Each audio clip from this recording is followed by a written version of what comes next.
Fast Track to Fascism. I'm Heather. And I'm Christa. So tonight's episode is about fearmongering. And what spawned this episode was this that I got in the mail.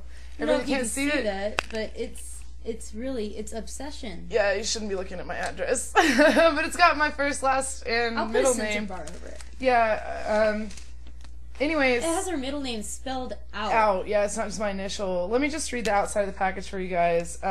Winner of Best Feature Film in 2005 at the Liberty Film Festival.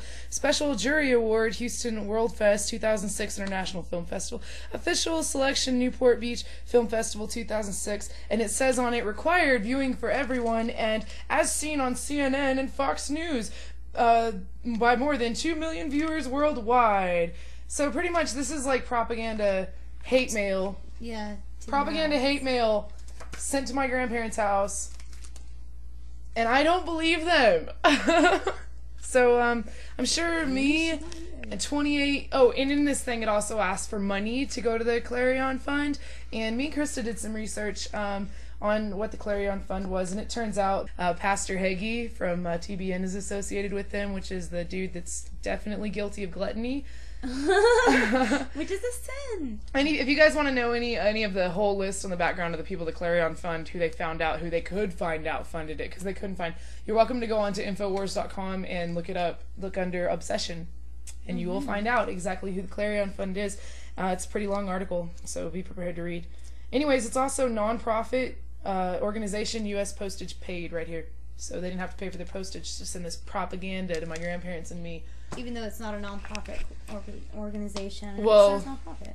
If they're gonna take the money that they made profit off of and turn it into propaganda, yeah, I'd definitely say that's an issue for sure, because I didn't donate. I don't need their propaganda. I'm not donating to them because I know where it goes. It goes in Pastor Hagee's gut, okay? Same with Sally Struthers. We don't donate to Sally Struthers.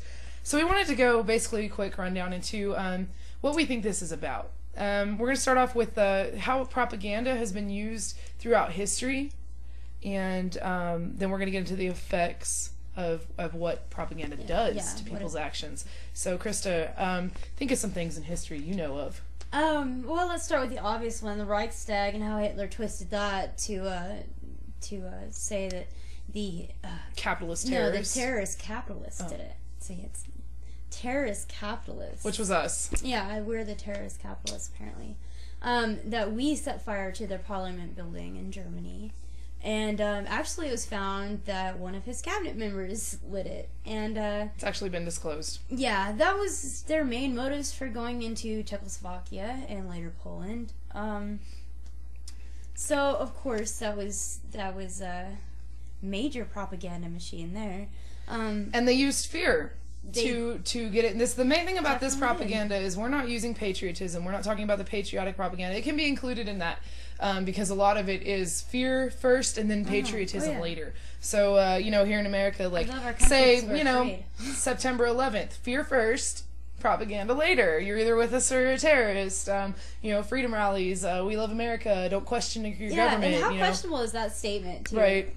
You're either with us or you're with the terrorists. Well, I was 17 when I heard that, and I knew something was wrong with that statement. I was 16, and I was like, well, I'm not with you, and I ain't a terrorist. But then again, got to go to military school and have a little bit of a better education for that much of a year. So, another thing was the Red Scare and the whole... Yeah, the whole... there was 2 Red Scares, actually. After World War I and after World War II, there's 2 Red Scares. Yeah, about communism and everything like that. And there was actually a man that was shot in the back for not standing up for the national anthem or the Pledge of Allegiance at a baseball game. And I heard, from what I read a few years back, a naval officer shot him in his back while he was walking away because he refused to stand up. And people were like, oh, well, it's America, he should have stood up. No. You need to be protecting the freedoms that we swore to uphold and that our country is supposed to stand for. And even if there's people that might have their quirks or they're angry, and I wouldn't blame somebody in the Red Scare being called the basically the courts that they had if you were a communist. I mean, you'd lose your job, your house, your everything, your whole life, just if they called you a communist. Just like now, if they call you a terrorist or an enemy combatant, you're going to lose a large chunk of your life. Well, and actually, they can just lock you up in solitary confinement cell for like 3 years. So, what our point was in the history of propaganda is that it's been used throughout history, especially with Hitler and any kind of dictator. Oh, also don't forget the Gulf of Tonkin incident. Yeah. Which has recently in the last year been shown that was completely staged event. Yeah, they used that for excuse to go into Vietnam, and that was propaganda, and that was fear-mongering, and... I can't really think of a war in the last century that we've gotten into that wasn't fear-mongering before, and propaganda. Like, so have an accident happen, and then have us go into war. You guys don't believe me? Do your research, all right? Yeah. Find out about how much they knew about the Lusitania before it drove into battlegrounds, before it left international waters and went into war waters. And how, actually, Germany printed a warning to the people going to Lusitania that they would have to be prepared. They would have to be prepared. You take this voyage on your own risk. At your own risk. At your own risk. Yeah. And then not only that, you can get into Pearl Harbor and how much our government knew about how the Japanese were going to attack us, and they used it as a way to get American citizens to go to the war because we didn't want to go to the war. We thought it wasn't our business. Yeah, it's not our business. So we want to get the effects. Well, what happened after the Lusitania was bombed? World War I. We went into World War I. We went into World War I. What happened after we let the Japanese bomb us, even though we said we didn't know?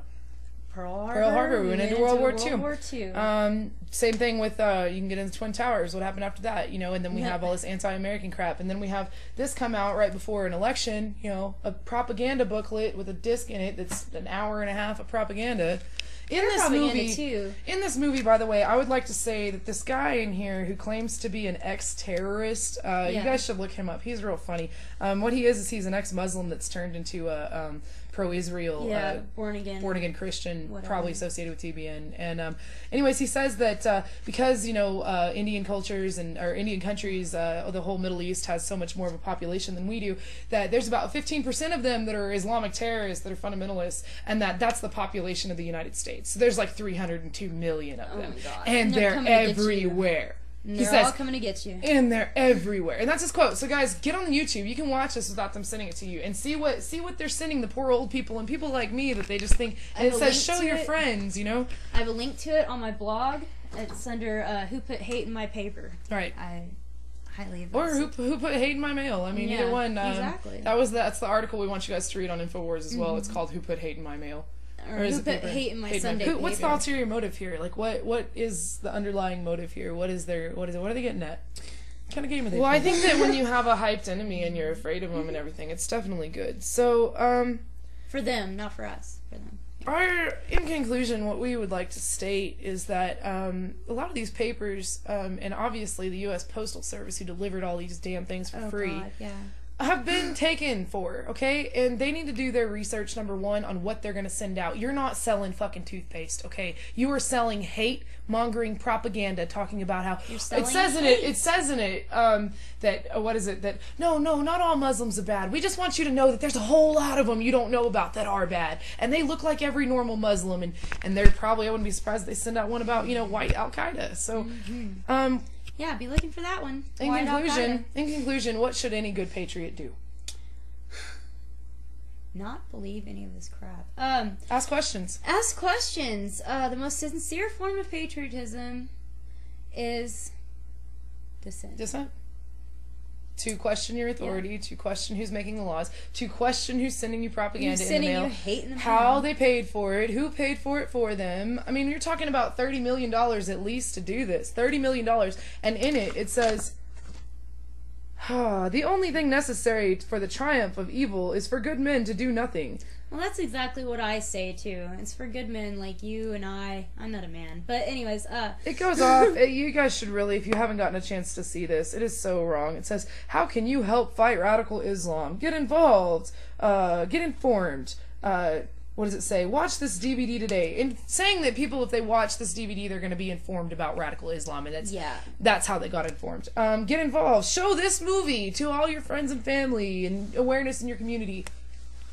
I'm not showing your propaganda to all my friends and family. Take action. Go to www.radicalislam.org for activism ideas and sign up for a newsletter because, definitely since 9/11 we've been hit.